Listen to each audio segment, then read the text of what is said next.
Halo Tribuners, bukan tentang apa yang Anda tinggalkan untuk anak-anak Anda, tapi yang terpenting adalah apa yang Anda tinggalkan di dalam diri mereka, by Shannon L. Alder. Bersama saya Risha, kita kembali lagi dalam acara Cakap-Cakap edisi Kesehatan.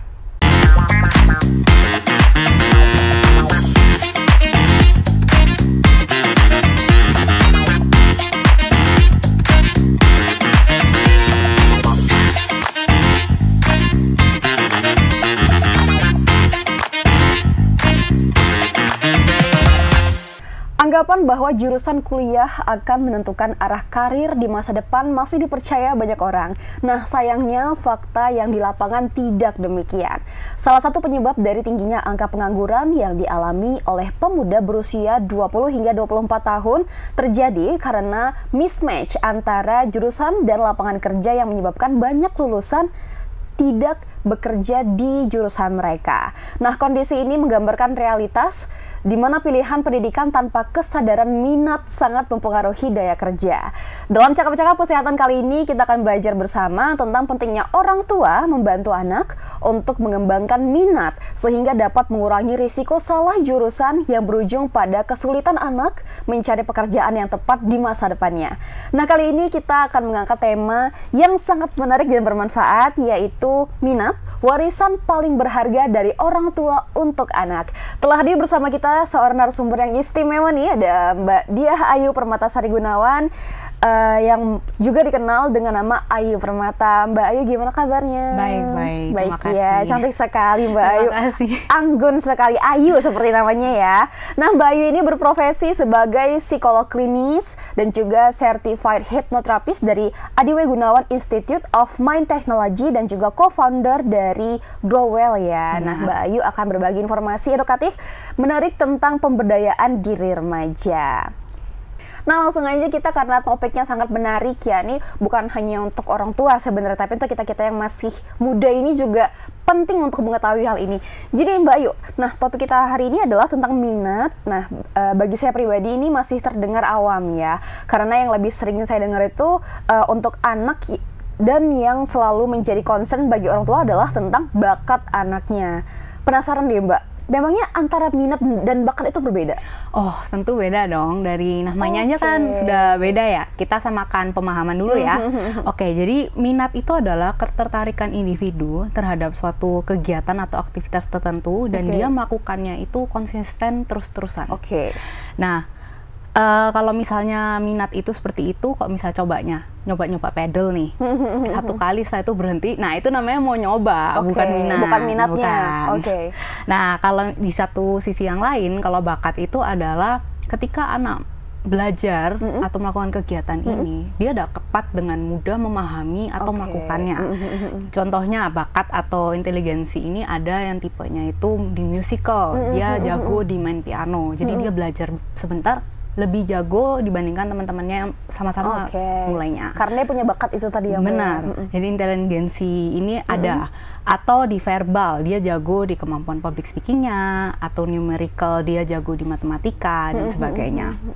Anak bisa memiliki bakat, tapi belum tentu loh dia itu punya minat di bakat ini. Jadi kalau misalnya anak itu berbakat di yang tadi musik piano ya, bisa dilakukan, tapi kalau misalnya gak ada minat, bakat itu hanya berhenti sebagai bakat saja, tidak dikembangkan lebih lanjut sebagai profesi atau bahkan bisnis, seperti itu. Contoh real story nih, ini sudah dimuat di berita-berita, pernah dengar namanya Chang? Nah, Chang ini adalah anak yang sudah menyelesaikan S3-nya di usia 16 tahun. Wow ya. Biasanya kita kalau misalnya kuliah S3 selesai langsung nih, lanjut dari SD, SMP, SMA sampai S3 di usia 26-27 tahun. Dia selesai di 16 tahun. Kita bisa lihat betapa pintarnya anak ini ya. Nah, tapi tahu nggak sekarang hidupnya tuh bagaimana? Nah, anak ini sekarang itu nggak mau bekerja karena Chang ini bilang ke orang tuanya yang selama ini mau dia itu belajar sampai sekolah tinggi S3 itu adalah orang tuanya. Jadi dia sudah menyelesaikan keinginan orang tuanya dan sekarang dia ingin berhenti. Jadi sekarang hidupnya dari orang tua, seperti itu. Nah, kalau itu tuh berarti si Chang itu tadi tuh dia tuh tidak berminat gitu, Mbak? Iya, jadi dia hanya sekolah ya untuk sekolah aja karena suruhan orang tua. Tapi dia berbakat gitu ya? Ada yang bakat di akademik kan, mudah untuk memahami, mempelajarinya. Tapi dia tidak berminat. Nah ternyata minat dan bakat itu sangat berbeda ya Mbak ya? Karena kan kita kalau orang awam ini kan sering menggabungkan ya minat dan bakat gitu. Ternyata berbeda. Oke, nah jadi antara minat dan bakat sebenarnya mana yang lebih penting dimiliki oleh anak nih Mbak? Minat tentunya. Minat, oke. Orang tua bisa menumbuhkan minat pada bakat anak dan itu jauh lebih bagus lagi kalau bisa. Karena minat itu adalah drive atau dorongan yang membuat anak itu mau belajar lagi, lebih lanjut, lebih dalam lagi tentang keterampilan dan pemahamannya di bakatnya itu. Yang sebenarnya diharapkan orang tua dari anak tuh apa sih? Hanya dua hal loh, kemandirian secara finansial dan emosional. Saya jelaskan sedikit ya, kemandirian finansial itu adalah anak bisa menghasilkan uangnya sendiri dan membangun hidupnya itu sendiri, sudah nggak bergantung pada orang tuanya. Sedangkan mandiri secara emosional artinya anak itu tidak butuh validasi dari orang lain lagi karena konsep diri berharganya sudah bagus. Sudah, sudah didapatkan gitu ya Mbak? Benar. Nah, supaya mendapatkan ini, orang tua biasanya memotivasi anak, namun dengan cara yang kurang tepat. Salah bahkan, sehingga mematikan dua kemandirian ini yang harusnya dipunyain anak. Ini kebiasaan-kebiasaannya orang tua. Contoh dua kebiasaan yang mematikan kemandirian finansial anak. Pertama, mengeluh susahnya cari uang. Aduh, cari uang itu susah. Di depan anaknya ngomong gitu, anaknya beli apa aja, jangan beli gitu. Nah, ini membuat anak tuh punya pemahaman, oh, cari uang tuh susah ya. Nanti kalau aku kerja juga susah nih dapetin duitnya. Padahal sebenarnya maksudnya orang tua itu adalah untuk berhemat. Dibilang jangan beli apa-apa untuk berhemat, harusnya ngomong aja, oke, kita sekarang ini kalau mau beli apapun harus dengan mindful atau kesadaran. Perlu nggak ini barang atau hanya keinginan saja? Sebenarnya ini yang dimau. Cuman caranya yang salah. Benar sekali. Nah, cara lain adalah orang tua itu mengeluhkan ke anak, aduh susah banget nih di kerjaan atau bisnisnya, mengelola ini susah banget. Dan yang lebih parah lagi adalah orang tua tengkar di depan anak tentang bisnis atau profesi mereka. Atau finansialnya ya Mbak ya? Benar. Dan ini membuat anak juga punya pemahaman lagi, wah oke, kerjaan ini tuh kurang oke nih buat aku di masa depan. Padahal orang tua itu menyiapkan bisnisnya atau menyuruh anak berprofesi yang sama, kerja di bidang yang sama, yang supaya anak ini terjaga nih, terarah nih. Betul. Orang tua kan taunya profesinya mereka ya, dan mau mengarahkan anaknya dengan lebih mudah. Tapi siapa sih anak yang mau mengulangi penderitaannya yang dialami orang tuanya, yang sampai mungkin memecah belah keluarganya kayak gitu? Karena dia udah mengeluh yang buat anaknya tadi terkena impact negatif gitu ya Mbak? Benar. Jadi pemahaman di pikirannya itu yang mengarahkan dia, wah oke, jangan di bidang ini jangan deh. Lalu ke bidang yang sangat-sangat berbeda, yang orang tua juga kan nggak pernah punya pengetahuan ini. Nah, hal-hal seperti inilah yang membuat anak tuh sulit sukses karena orang tua itu mematikan kemandiriannya secara finansial. Ketika anak mulai berpikir di masa depan mau kerjanya apa, itu mereka sudah, aduh, males banget nih, cemas nih, aduh apa yang aku harus kerja, apalagi tentuin minatnya, takut banget nih salah memilih. Nah, ada dua hal lainnya yang mematikan kemandirian anak secara emosional. Pertama, memotivasi anak dengan membandingkan anak dengan orang lain, dengan anak lain atau dengan saudaranya. Nah, itu fatal ya Mbak? Jangan dilakukan. Alih-alih anak itu menjadi semangat untuk berjuang, untuk belajar, punya curiosity untuk belajar, keingintahuan, anak itu malah menjadi down karena dia merasa dia tidak akan pernah lebih baik dari orang lain, lebih baik dari dirinya sebelumnya bahkan. Inteligensiku, kemampuanku udah di sini aja. Nah, itu limiting belief-nya. Ada eksperimen yang dilakukan pada anak remaja 16-17 tahun. Sudah lumayan matang dan mereka sudah punya konsep diri yang seharusnya tetap ya. Apa itu, Mbak? Ada dua kelompok eksperimen, A dan B. Mereka disuruh lomba main anagram. Tahu anagram nggak? Anagram tuh apa Mbak? Jadi kayak gini, ada satu kata misalnya KUBU, kubu ya. Itu kan ada maknanya. Dia disuruh untuk menyusun kata ini untuk membuat kata lain yang bermakna. Jadi misalnya BUKU, buku. Jadi buku. Nah, kayak gitu. Oke, mereka masing-masing kelompok dikasih 3 set anagram. Di set pertama, kelompok B lebih cepat menjawab dengan angkat tangan. Kelompok A tidak ada yang menjawab. Kemudian di kesempatan kedua, di set kedua juga sama. Kelompok B yang duluan, kelompok A enggak. Dan ini juga terjadi di di set ketiga. Nah, kemudian si peneliti bertanya ke kelompok A ini, gimana perasaanmu saat ngelihat si kelompok B ini bisa menjawab tapi kamu nggak jawab gitu kan? Di set pertama mereka bilang, waduh, kok mereka bisa jawab ya? Terus di set kedua mereka mulai berpikir, aduh, aku bodoh banget sih. Yang lain bisa, aku kok gini aja nggak bisa sih? Cepat lagi mereka, dan mereka mulai panik. Di set ketiga, kelompok anak-anak di kelompok A ini bilang, aduh, aku nggak mungkin sih bisa jawab ini. Udah hopeless ya? Udah hopeless. Learn helplessness ini yang terjadi. Mereka mempelajari bahwa oke, kemampuanku hanya segini, orang lain yang bisa, aku nggak bisa. Nah, setelah itu peneliti menjelaskan bahwa ternyata memang di set 1 dan 2, anak-anak di kelompok A itu dibuat anagramnya itu tidak bisa dijawab. Kelompok B bisa. Tapi di set ketiga mereka mendapatkan anagram yang sama dan bisa dijawab. Bisa dijawab, Nah, kenapa kok anak-anak yang kelompok A ini tetap tidak bisa menjawab? Karena itu sudah membanding-bandingkan dengan anak lain. Nah, pesan moralnya adalah orang tua jika ingin memotivasi anak, jangan membandingkan dengan anak lain, apalagi saudaranya.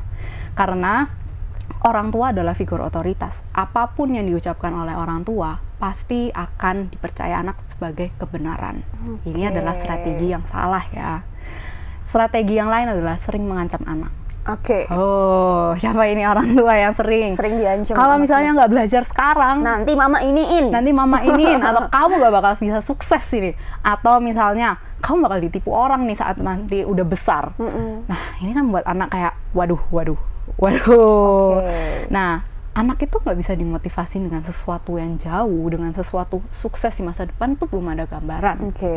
Jadi sebaiknya yang dilakukan adalah anak itu dikasih motivasi, reward atau hadiah yang sudah ditetapkan nih. Kalau misalnya kamu bisa ngelakuin ini, kamu dapat hadiah ini. Dan hadiah ini nggak harus yang mahal-mahal, bahkan bentuknya bukan barang tuh bisa loh. Betul. Contohnya nih, dulu saya waktu masih kecil, kakak saya dan saya tuh suka ikut orang tua kemana-mana. Jadi papa mama saya tuh bilang, oke, kalau kamu sudah selesai sekolah dan kerjain tugas untuk besok, PR nih, boleh ikut papa mama nanti sore pergi. Sebenarnya nggak kemana-mana loh. Papa mama itu adalah kegiatannya di sore itu mengantar dan membeli barang untuk bisnisnya mereka. Tapi kami sebagai anak kecil tuh senang, mau dong ikut ini. Jadi kami menyelesaikan dan ikut papa mama. Tentunya saat ikut minta jajan dong. Tunggu kesenangan anak-anak ya. Pasti jajannya juga bukan yang mahal gimana. Betul. Teh itu juga, es teh itu jajan. Benar. Nah, yang muncul itu adalah kebersamaan dan rasa aman dari orang tua ke anak. Saya dilibatkan. Nah, rasa aman ini adalah fondasi yang penting untuk memunculkan perasaan-perasaan lain positif lainnya, seperti dihargai, merasa dicintai, dan merasa diri spesial. Konsep diri berharga membantu anak mampu dan merasa layak dan pantas untuk bisa menjadi apapun yang dia inginkan untuk sukses di masa depannya mereka.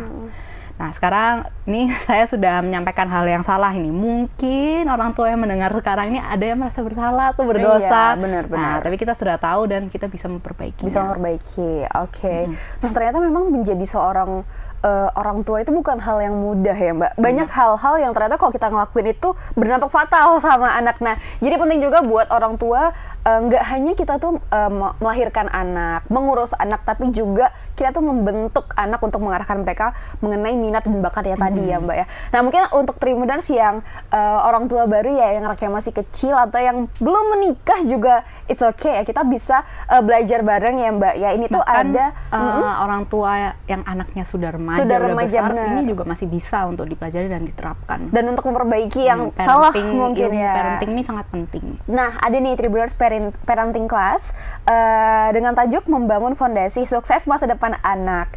Nah, itu tuh by Pak Adiwe Gunawan ya, sosok yang semuanya kita udah pada tahu ya. Mungkin buat Tribuners yang berminat bisa cek di Instagramnya @rumahsejahtera.id, karena memang orang tua itu bukan semudah yang kita bayangkan. Ternyata banyak hal-hal yang sensitif yang ternyata berdampak besar bagi anak. Nah, padahal anak itu adalah penerus orang tuanya, penerus bangsa bahkan. Oke, Mbak Ayu, nah kita tahu nih di masyarakat saat ini tuh banyak orang mengeluhkan susahnya cari kerja ya Mbak ya. Nah, di sisi lain penyedia lapangan kerja pun juga mengeluhkan sulitnya mencari tenaga kerja gitu ya. Nah, menurut yang Mbak paham itu apa yang menyebabkan hal kayak gini tuh bisa kejadian nih Mbak? Oke, fenomena ini tuh mengingatkan saya pada satu cerita nih, kasus.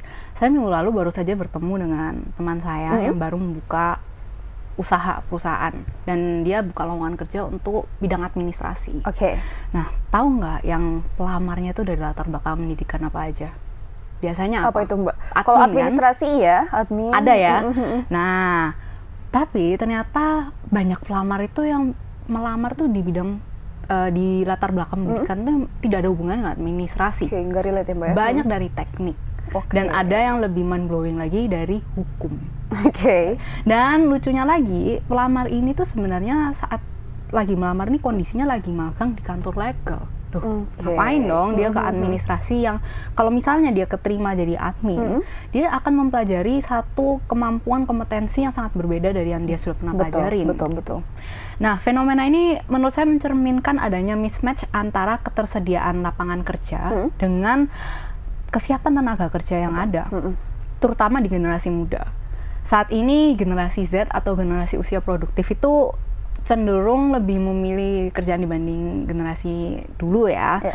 Tapi ini karena mereka tahu nih, mereka mau kehidupannya seperti apa, which is good.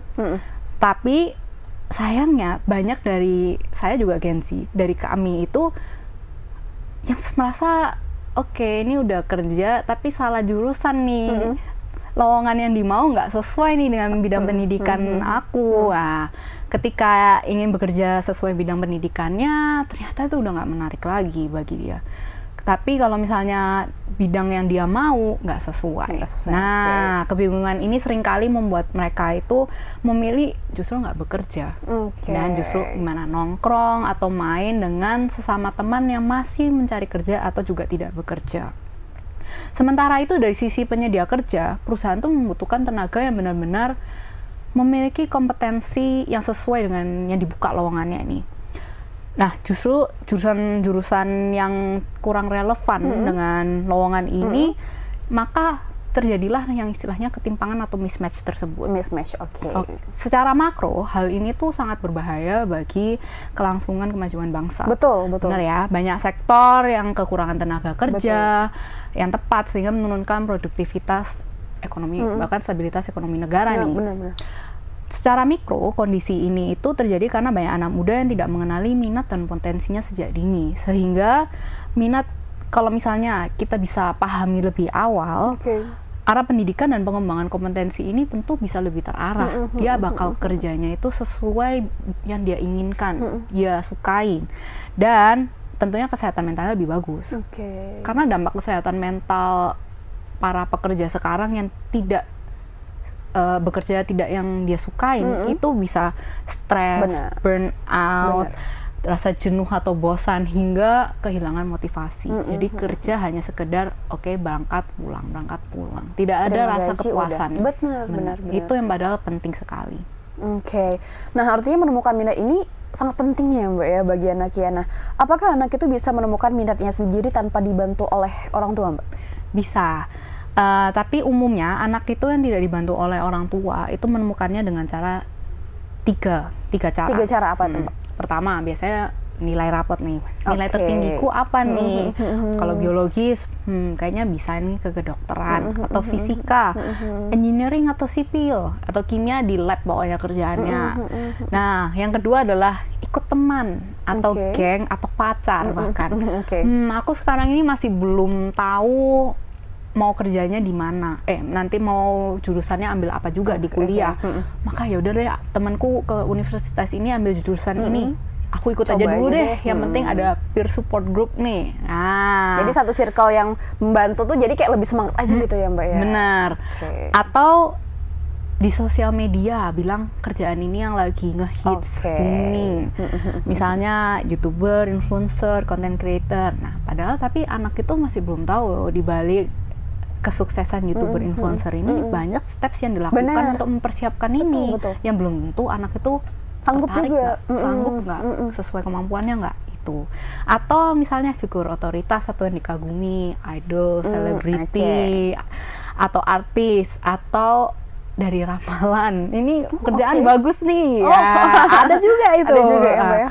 Nah, kami membuat penelitian pada siswa SMK, SMA, dan juga mahasiswa.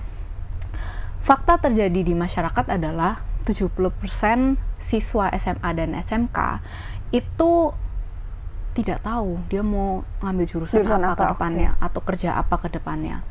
Dan 40% mahasiswa yang sudah belajar, udah masuk nih di dunia pendidikan lebih lanjut, merasa salah jurusan. Benar.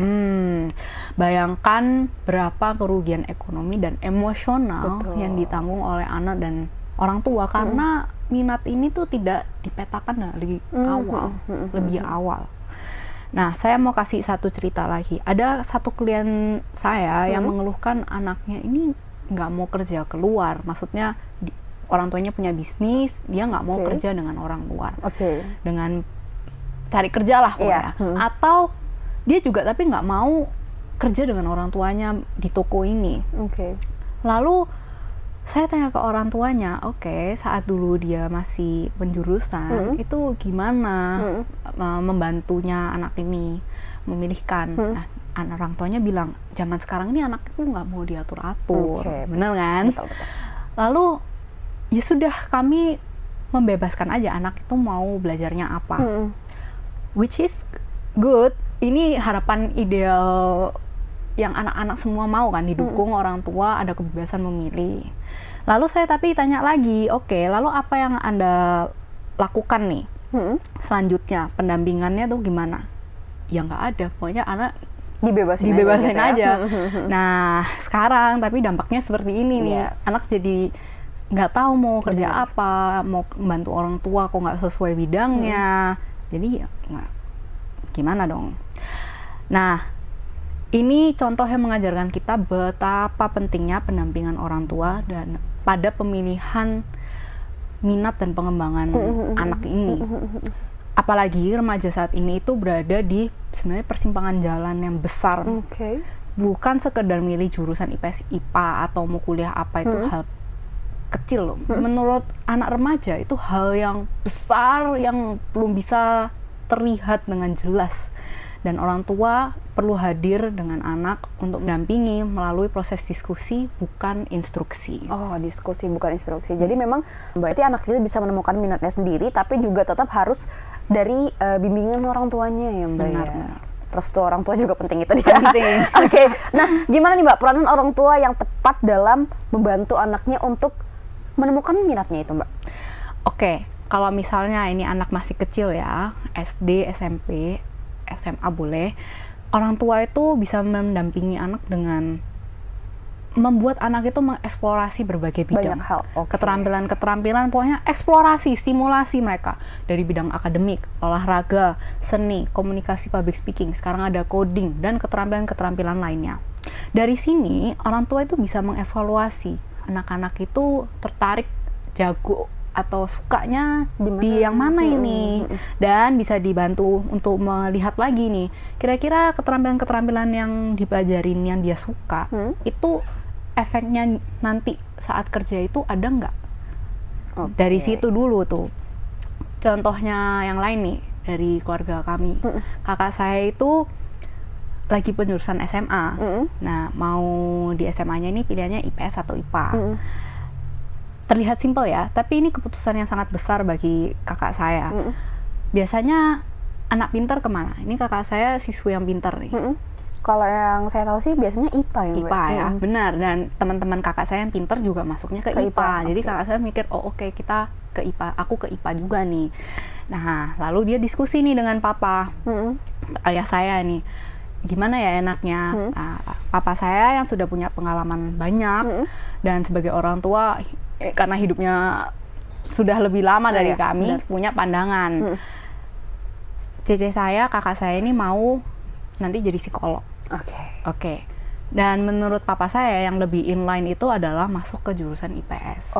Meskipun IPA tetap bisa ya, tetap juga masuk nih ke psikologi. Tapi pertimbangan lain adalah kalau misalnya di IPS itu lebih santai. Lalu lebih banyak waktu luang dong. Nah, waktu luang ini yang menurut papa saya sangat berharga untuk mengembangkan keterampilan-keterampilan lain kakak saya. Awalnya kakak saya juga keberatan ya, tapi setelah dikasih diskusi lalu pandangan masuk akal juga sih, dan akhirnya masuk IPS. Mengikuti saran orang tua. Benar. Fast forward sekarang nih, dia melihat ke belakang dan dia bilang, oh benar nih papa ngasih pandangan. Karena dampak dari mengambil IPS itu adalah kakak saya ini suka dengan proses belajar, suka belajar, dan ini terbawa dari SMA hingga S1, S2, dan sekarang dia lagi ngambil S3.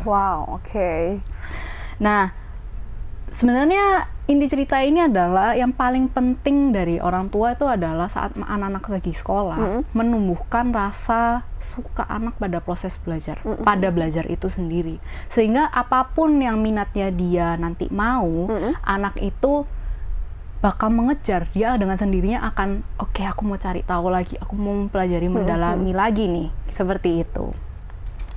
Dari sini orang tua yang hadir dalam hidup anak itu sangat penting banget, karena anak itu lagi menentukan keputusan-keputusan besar dalam hidupnya. Dan orang tua juga harus terlibat penting ya Mbak ya. Nah gimana cara orang tua tuh menumbuhkan minat Mbak? Kita perlu tahu bahwa minat tuh tumbuh dari pengalaman positif, relasi hangat, dan kesempatan-kesempatan yang bermakna. Pertama, hargai minat dan tentunya bakat anak ya. Dan berikan apresiasi. Tujuannya adalah anak itu merasa bangga pada dirinya, lalu merasa bermanfaat. Karena anak tuh dari kecil apa sih? Ingin bermanfaat di keluarganya. Misalnya ini saat kecil ya, saya punya ponakan namanya Arta. Saat dia itu umur 3 tahun, dia suka banget membantu orang tua. Mau merapikan baju, mau ngambilin air untuk tamu, itu semua dia mau. Lalu di umur 3 tahun ini, tapi dia masih belum punya kemampuan untuk tahu kalau masukin air, ambil air dari dispenser, caranya begini, takarannya segini, itu dia belum tahu. Sehingga ketika dia ambil untuk ada tamu ini, airnya tumpah kemana-mana, lalu dia harus jalan ke tamunya, airnya juga tumpah-tumpah di lantai. Nah, kebanyakan orang tua kalau misalnya lihat kayak gini gimana nih? Ada yang marah kan, jadi lantai jadi basah, teriak gitu kan. Padahal anak itu mau berusaha untuk membantu, bermanfaat.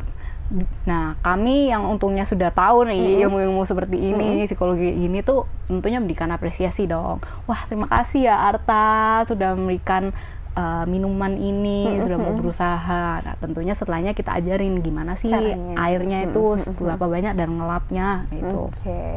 Nah, orang tua kebanyakan yang marah seperti itu hanya melampiaskan kekesalannya sesaat. Tapi bagi anak itu berdampak sangat besar. Dia merasa tidak diinginkan, perjuangannya itu tidak ada artinya. Lalu dampaknya ke masa depan tuh adalah oke, aku kayaknya mau ngapain nggak ada artinya deh. Perjuanganku itu kayaknya bakal sia-sia deh. Itu secara tidak sadar tuh dia berpikir seperti itu. Sehingga perilakunya tuh apa sih? Dia nggak mau berusaha. Mau milih pekerjaan aja udah kayak aduh. Mau sebarin lamaran kerja udah kayak aduh, jangan deh. Apalagi nentuin minat, kayak takut salah, kembali lagi takut salah. Gitu. Takut salah jadinya. Lalu selanjutnya orang tua tuh bisa kasih tahu nih manfaat aplikatif dari minat dan bakat anaknya. Misalnya kayak anak-anak seperti yang Arta suka membantu orang tua. Kita apresiasi, puji, kita ajarkan. Nah, nanti si anak ini akan tumbuh di dalam dirinya perasaan, wah aku bermanfaat, aku juga bisa bantu nih. Dan ini semakin dilatih, semakin kita kembangkan, besarnya mungkin dia bisa menjadi professional home organizer, arsitek atau desainer rumah. Dan biasanya orang-orang yang membayar jasa profesional ini adalah high-end clients yang berani mengeluarkan uang banyak. Seperti itu. Ternyata memang hal-hal kecil itu berdampak besar ya Mbak ya, banyak sekali. Nah, Nah, gimana kalau orang tuanya itu nggak tahu gimana nih cara ngobrol dengan anaknya itu tentang minatnya tuh dari mana, Mbak? Wah, ini pertanyaan yang bagus ya ini. Kalau saya ini konselor dan terapis, dan kami menemui banyak banget remaja-remaja dan orang tuanya yang datang karena masalah ini ya, nggak tahu gimana cara ngobrolnya. Oke. Anak itu nggak tahu minatnya apa, saat ditanyain orang tua juga, aku juga nggak tahu gimana ya ini ke depannya. Orang tua mau mulai diskusi pun juga bingung jadinya. Lalu hasilnya adalah ya gitu-gitu aja omongannya. Kami menyadari hambatan besar ini. Untuk itu kami dalam 3 tahun terakhir ini meneliti, mempelajari dengan hati-hati, sehingga kami menyusun dan membangun sebuah alat tes minat yang tentunya relevan dengan remaja saat ini ya. Nah, dari sini orang tua itu akan mendapatkan dan anak akan mendapatkan laporan. Oke, minatmu tuh di sini dan ada saran pengembangan bagi orang tua dan anak untuk diikutin gimana caranya supaya potensi ini bisa lebih dikembangkan lagi. Begitu. Ada alatnya yang diciptakan ya, Mbak, ya, keren-keren. Nah, gimana nih, Mbak? Ada nggak tanda-tanda tertentu yang bisa menjadi petunjuk nih bahwa seorang anak itu mulai menunjukkan minat pada suatu bidang atau suatu hal, Mbak? Kita bisa lihat dari anak-anak itu sekarang ini kegiatannya apa sih? Lalu kembali lagi stimulasi. Remaja pun masih bisa distimulasi tuh, ikut organisasi-organisasi, bahkan sampai kuliah kan. Dorong anak-anak ini untuk ikut. Satu, orang tua ajak diskusi. Oke, kamu suka di mananya nih? Bagian apanya nih? Nah, dari situ tuh tanda-tandanya. Tapi Mbak, ketika ada nih misalnya satu case, orang tua tuh ngelihat anaknya itu di bidang akademik menonjol. Nah, jadi tuh dia kayak orang tuanya tuh ngelarang buat nggak usah ikut organisasi inilah, biar akademiknya itu aja yang diseriusin. Itu hal yang benar apa gimana, Mbak? Itu hal yang common juga ya, supaya orang tua kan ingin anak itu lebih terarah nih. Tapi kembali lagi lihat anak itu mau kerjanya apa sih di masa depan. Dari situ dulu saya tuh ditarik tuh. Oke, berarti bidang kuliahnya itu ini, dan bidang kuliah ini membutuhkan keterampilan apa aja. Sehingga kalau misalnya anak ingin berorganisasi, kalau ada hubungannya bisa membantu mencapai pekerjaannya nanti, boleh dong, boleh dong. Justru lebih bagus, ini head startnya anak-anak nih, bisa mulai lebih awal nih, seperti itu. Nah, gimana peran lingkungan sekolah dan pertemanan dalam membentuk atau mempengaruhi minat pada anak nih, Mbak? Peran sekolah dan lingkungan teman ini sangat besar membentuk si anak ini nanti minatnya kemana. Anak tentunya sudah mulai eksplorasi lingkungan ya di luar rumah, sehingga teman-temannya ini lagi minat kemana, dia tentunya juga akan cari tahu nih, ngikutin supaya tetap punya bahasan yang sama. Nah, orang tua bisa berkomunikasi dengan sekolah, gimana nih perkembangan anaknya sekarang, di bidang apa nih yang anak itu suka, sehingga dari sini kembali lagi tarik si anak nih mau dileskan atau ikutkan organisasi apa. Lebih baik lagi kalau misalnya dengan teman-teman ya, sehingga saling membantu. Yuk kita belajar gitu. Supportnya juga dapet ya, Mbak ya. Nah, saat saya membacakan profil singkat Mbak tadi tuh, saya membaca kalau Mbak itu adalah salah satu co-founder Growell ya, Mbak ya. Nah, boleh ceritakan sedikit tentang Growell ini, Mbak? Growell adalah platform assessment digital untuk mengukur faktor utama kesuksesan individu. Kami sedang menciptakan assessment yang saat ini dalam tahap penyempurnaan. Kami optimis melalui assessment ini, anak dan orang tua itu dapat mengenali potensi dan memahami potensi-potensi ini, sehingga orang tua itu dapat mendukung pertumbuhan perkembangan anaknya dengan lebih tepat. Karena kami memahami betapa besar kemajuan yang akan dialami oleh anak bila anak itu tahu ada pemetaan tentang potensi dirinya ini. Manfaat yang misalnya dapat diperoleh oleh anak dan remaja yang menemukan minatnya lebih awal itu sangat besar, sangat terkait dengan kemudahan dia mendapatkan pekerjaan. Pemilihan jurusannya tentu lebih tepat. Lalu transisi ke dunia kerja lebih lancar. Lalu kepuasan kerjanya saat lagi kerja ini lebih tinggi, sehingga ini berdampak pada motivasi dan produktivitasnya meningkat. Dan potensi karirnya dalam jangka panjang tuh bagus. Nah, Mbak Ayu, kita tuh udah di penghujung acara ya, Mbak ya. Boleh mungkin berikan closing statement sebagai penguat materi kita pada hari ini, Mbak? Menemukan minat sejak dini membantu anak mengambil keputusan pendidikan yang lebih tepat, dan tentunya mengurangi kebingungan saat mencari kerja, dan meningkatkan peluang kepuasan dalam bekerja ini secara individu maupun profesional. Dan saran untuk orang tua, hadirlah dalam setiap momen kehidupan anak, terutama ketika anak harus mengambil keputusan besar dalam hidupnya. Inilah mengapa saya mengatakan bahwa minat adalah warisan yang paling berharga dari orang tua untuk anak. Oke, terima kasih banyak Mbak Ayu udah meluangkan waktunya buat sharing sama Tribuners. Ternyata banyak nih ilmu baru yang kita bisa dapetin. Nah, bukan hanya buat orang tua, tapi kita buat calon-calon orang tua juga sangat penting untuk belajar tentang parenting ini ya Mbak. Makasih banyak ya Mbak ya udah berkesempatan hadir ke sini. Terima kasih banyak juga buat Tribuners yang udah nontonin sampai habis. Jangan lupa saksikan cakap-cakap di media sosialnya Tribun Medan. Kalau begitu saya Risha, narasumber beserta kru yang bertugas pamit undur diri. Bye Tribuners.